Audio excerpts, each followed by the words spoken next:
Howdy, howdy, howdy, my name is Anachi Sasuke, and welcome back to Let's Read the SCP Foundation Wiki.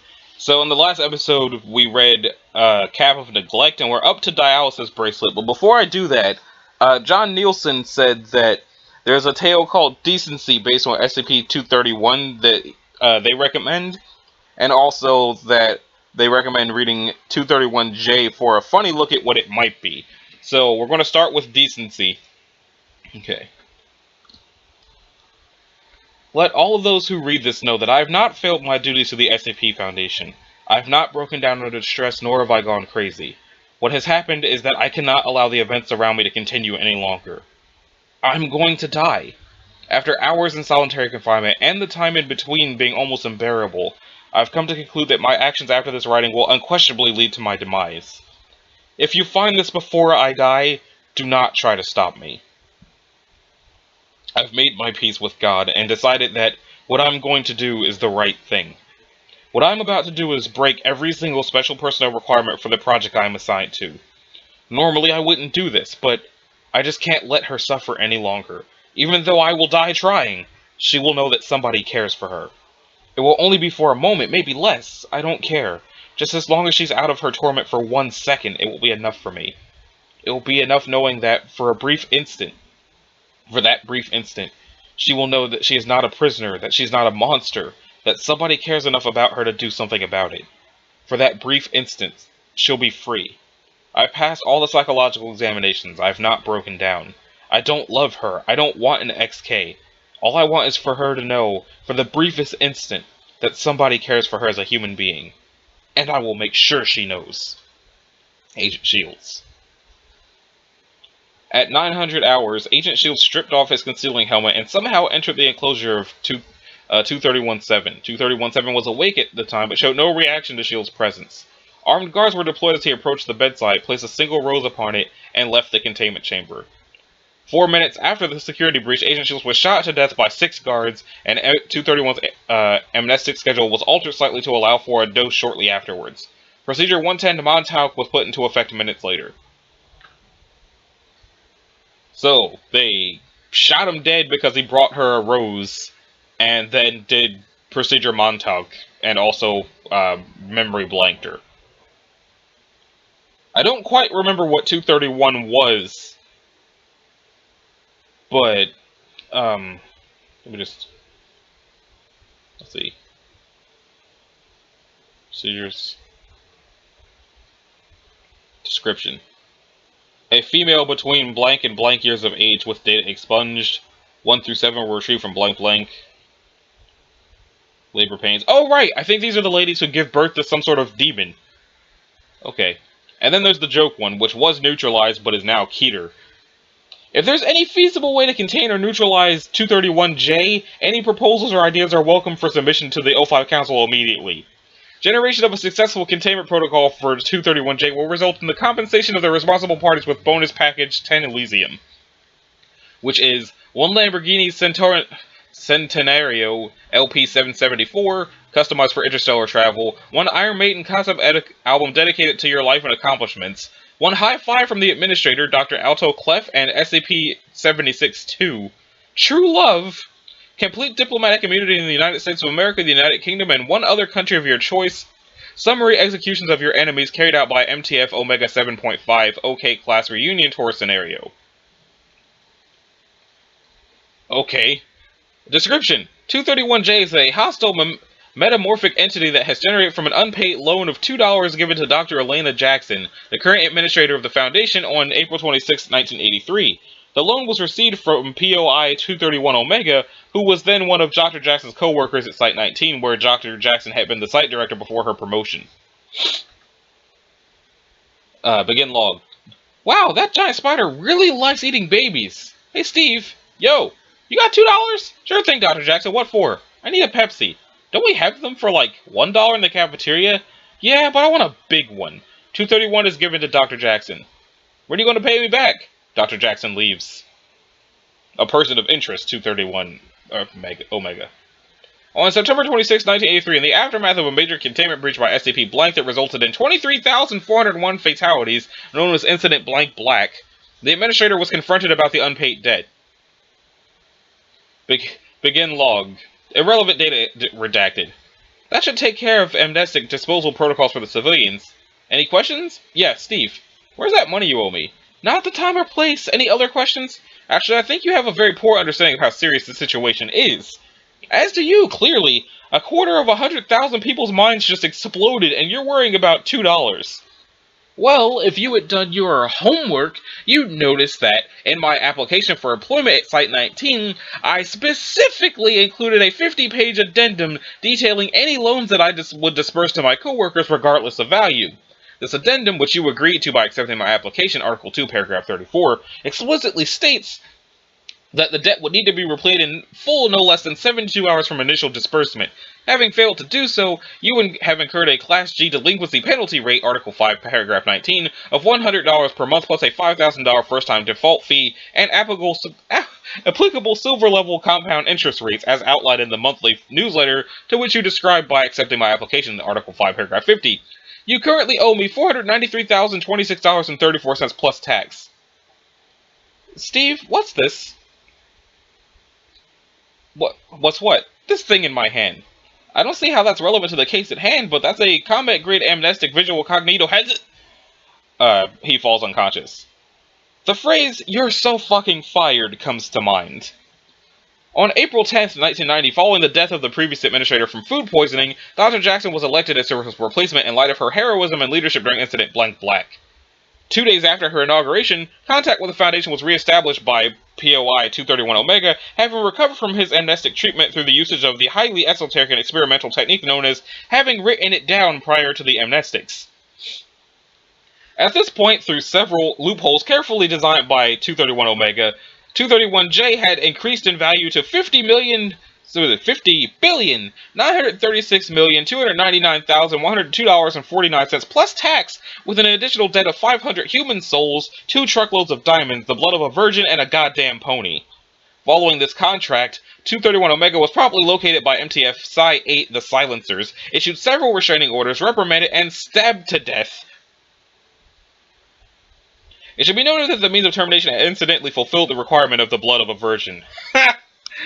Before his termination, 231 Omega made an otherwise unintelligible mention of a transfer to a third-party collections agency. Following this, 231J was temporarily reclassed as neutralized. On May 15, 1995, Site 19 received a letter in an unmarked envelope. Scarlet and King Collections Agency, 7 North Seal Drive, Mount Hawk, New York, 11954. Of course, it's Mount Hawk. Dear Dr. Jackson, hello there! So excited about getting to know you. See, we've been made aware of a tiny debt you've been keeping from our client, Dr. Stephen Blank. No biggie, we swear. We're a new progressive startup.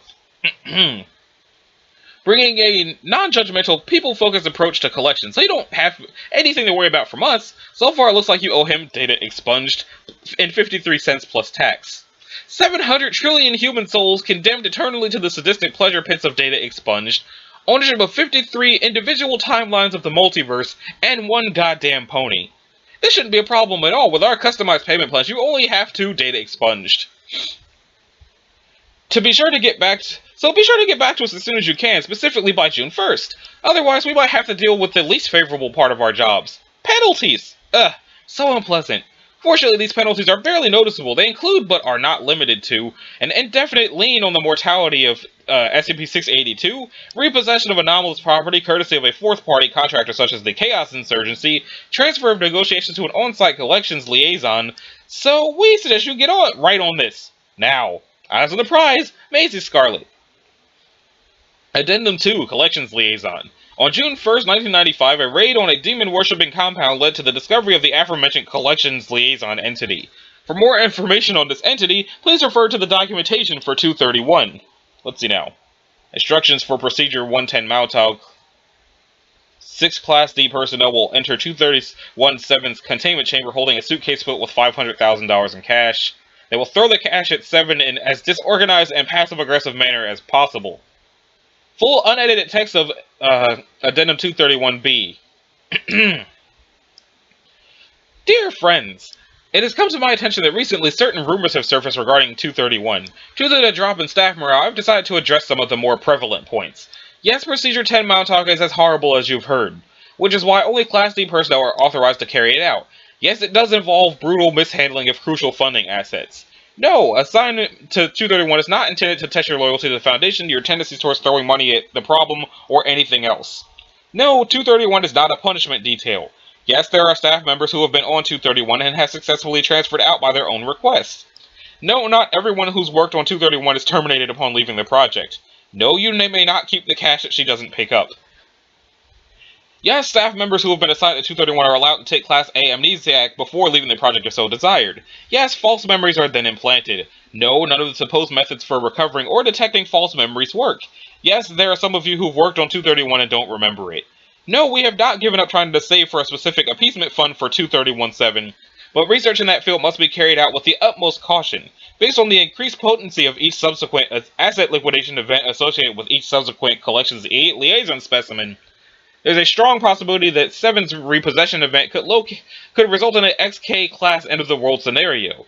This information is corroborated in notebooks recovered from the accountant. See Document 7 Bright 7% compound interest. 231 Adjunct B. No, filing for bankruptcy is not an option. Neither is drugging her and throwing post-it notes. She has to be aware of the individual value of each bill for 110 Mountauk to work. One final note, the Foundation does many frivolous things in the completion of our mission, but our mission is important enough that the debt is one we must pay. Containment of 231 is one of our most dangerous duties, not because of any direct danger to ourselves like 682, but because of the danger that our credit score will fail even harder, that we will allow ourselves to either let down our guard due to a lack of reasonable budget, or that we will allow ourselves to become monsters through the performance of monstrous spending. Just do your jobs and save the philosophizing for the payroll department. Sincerely, the Administrator. Give me the money, you putrid bag of bones and meat and feces. Where's my fucking money? You've got exactly what I want. Where I can't get it, I'll accept even a traveler's checks for fuck's sake. Okay. Input, credentials, does the Black Moon howl? Fuck if I know. Omega J. Object class Apollyon. Special containment procedures, God help us all. Description. 231 Omega J is the Foundation's credit rating. Okay, so I get that these are meant to be joke SCPs. And the whole reason that this was recommended to me was it was a funny look at what SCP-31 might be. And if I were to look at it in terms of that, that would mean that what SCP-31 is whatever the fuck 231 Omega is.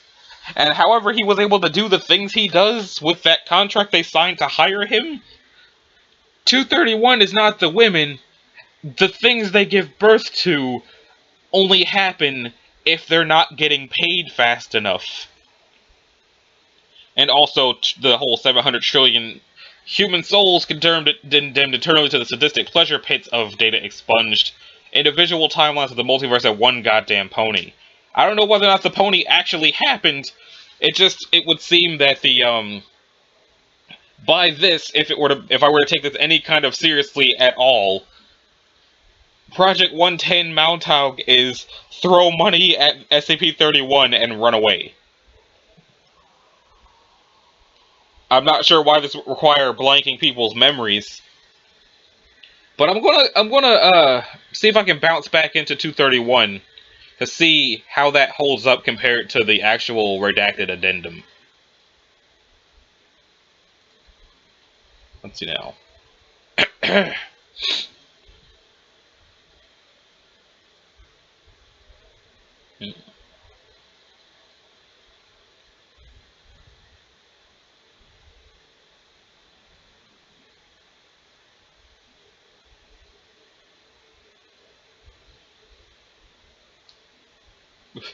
Development of a procedure with a higher emotional response than Mountauk. Okay, so I think what it is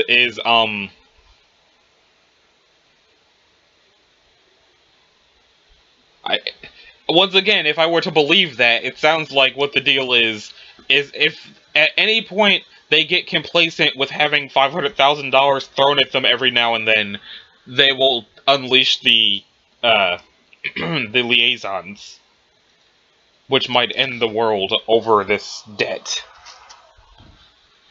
Well, I mean, I guess that puts a positive spin on student loans. At least student loans don't require 700 trillion human souls. Yet. So, next up is the Dialysis Bracelet. It looks festive. It's safe. SCP-269 is stored in a standard safe class secure locker at Site 19. Experimentation with 269 may only be performed on disposable dudes, and only with prior approval from at least 2 Level 3 senior researchers. 269 is an unmarked bracelet composed of red jade. Red jade? I thought jade itself was green. Approximately 11 centimeters in diameter in its inactive state. 269 exhibits unusual resilience in all attempts at obtaining... as all attempts at attaining a sample have failed to date, as well as constantly maintaining a temperature of approximately 36 degrees Celsius, regardless of ambient room temperature. And what is that in terms I understand?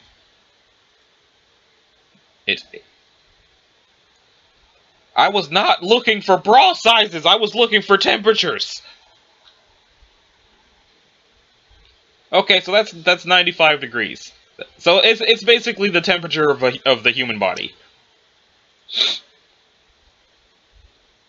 When placed on the wrist or ankle of a living human subject, 269 contracts to fit tightly but comfortably over the extremity. Over the next 24 hours, 269 extends flexible tendrils that integrate with its host circulatory system through the ulnar and radial arteries. A process described by test subjects as being painless but mildly uncomfortable.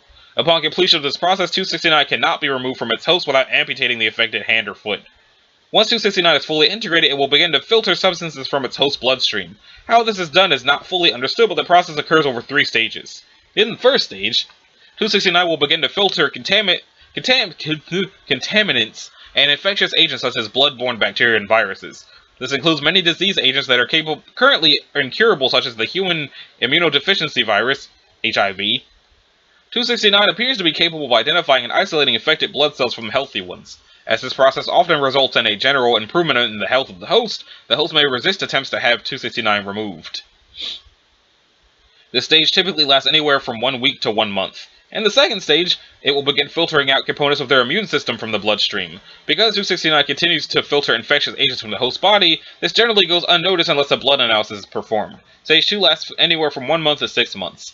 In the final stage, 269 will begin to filter vital blood components such as red blood cells and platelets, causing an onset of acute anemia and thrombocytopenia.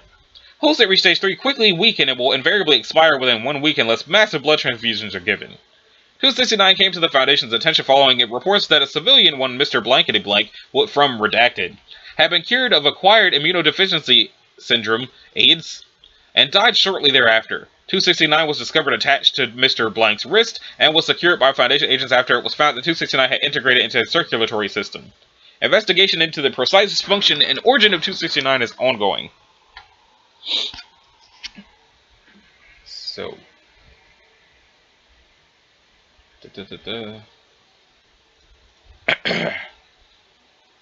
Next up is the secluded telephone. Looks simple enough, but it's a Euclid. Due to 270's immovable nature, a structure has been built around it that outwardly appears to be a large farmhouse, henceforth called Outpost Delta. Why does it feel like I've read this one before? Outpost Delta is to be staffed with a minimum of blank trained personnel. Extensive records of 270 ciphers are kept at Site 11. Extensive records of decoded ciphers are available in blankety blank. If the security of Outpost Delta is compromised, 270 is to be destroyed, along with all on-base records of verified or unverified information accumulated, and manuscripts outlining various encryptions 270 has used. Okay then.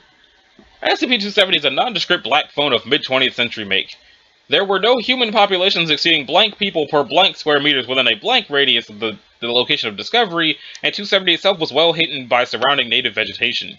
The unusual properties of 270 were apparent upon discovering that the power cord extended an indefinite length into the soil directly below 270, despite which a steady voice was speaking through the earphone.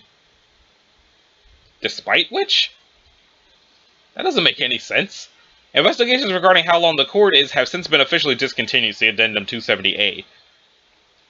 What makes 270 of continued interest is the audio stream from the earphone, which has since been discovered to contain encrypted messages that are of value to the Foundation. Said ciphers are referred to as 271. For the most part, one consists of a mildly distorted human cross-out female voice, Addendum 270B, speaking in a steady monotone, which has been recorded listing names, cryptic phrases, patterns of numbers, quotes, mangled quotes, strings of letters, data expunged, incomprehensible words, sounds that cannot be produced by any known animal that continue for extended amounts of time, blank unconfirmed languages have been distinguished to date, blank of which are reoccurring, monologues, nursery rhymes redacted, leading to speculation as to whether or not the narrator is in fact human, etc.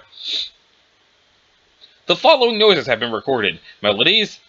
It was periods of silence, but see Addendum C. Are all of these addendums actually going to be in here? Oh, there's a sample of it. Okay, cool. Let's see.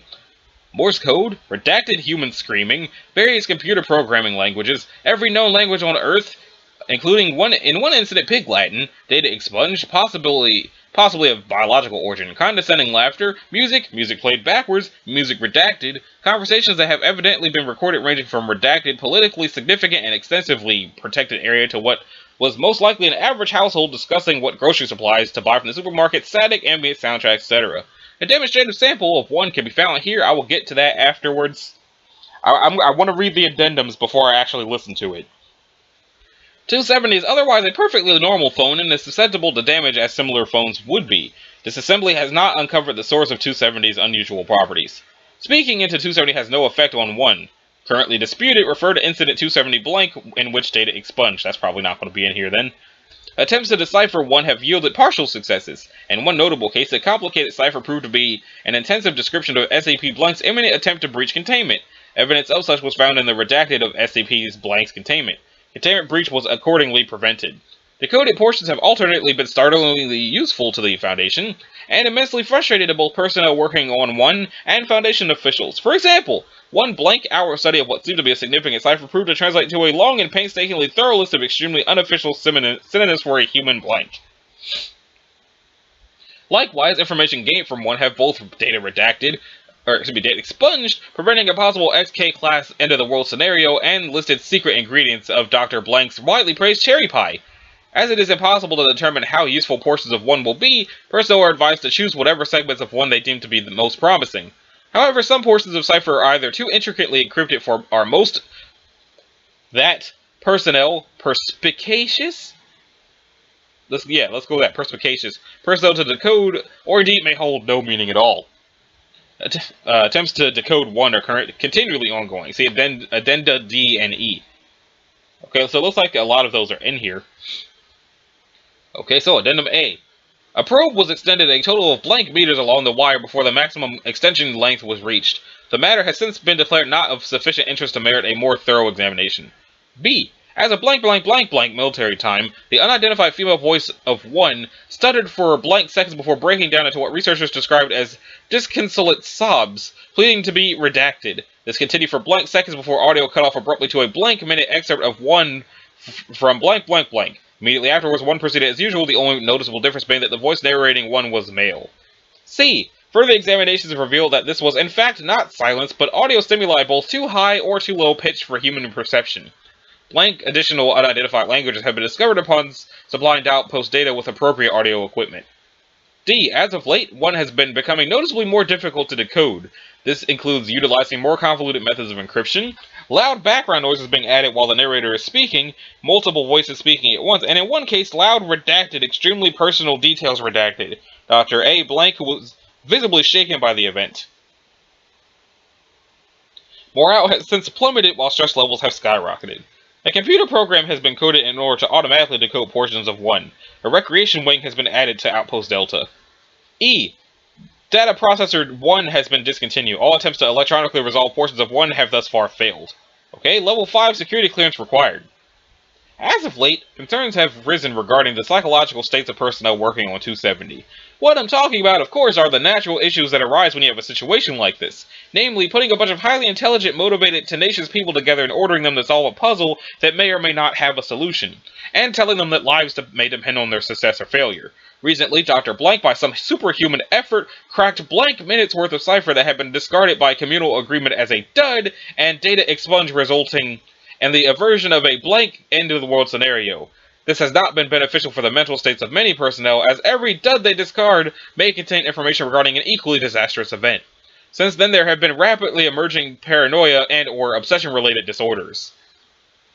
Some personnel are beginning to insist that the most trivial details of the cipher contain important messages. Others have not slept or eaten in days in their pursuits, and still others have suffered from psychotic breakdowns. Outpost Delta has since been supplied with more personnel in an attempt to spread the workload more thinly. However, the effects of having a few days of diligent work crumble into a dud repeatedly have proven to be an absolute disaster for morale and at times mental stability. Currently, we only have enough staff to code roughly blank percent of the cipher. So far, Residia assigning personnel after a blank month stay at Outpost Data, applying Class A amnesiacs, and returning them to work on one at the end of a blank month period of low-pressure jobs has worked fairly well as a short-term solution. This, however, requires a rather large number of personnel to be continually circulating in and out of Outpost Delta to maintain the minimum amount of staff required to decode the greater portion of what comes out of 270.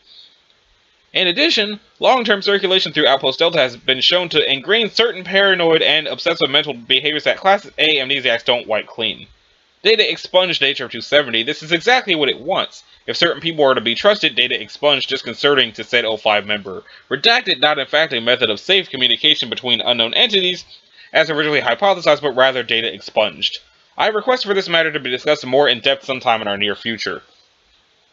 Those were the weirdest places to write data expunged and redacted. It just, broke the entire sentence. Let's go see what it sounds like now. Where's it going to take me?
Well, that was slightly uncomfortable. Not as bad as that other SCP audio clip where I clicked on it and was immediately uncomfortable and couldn't even continue listening to it.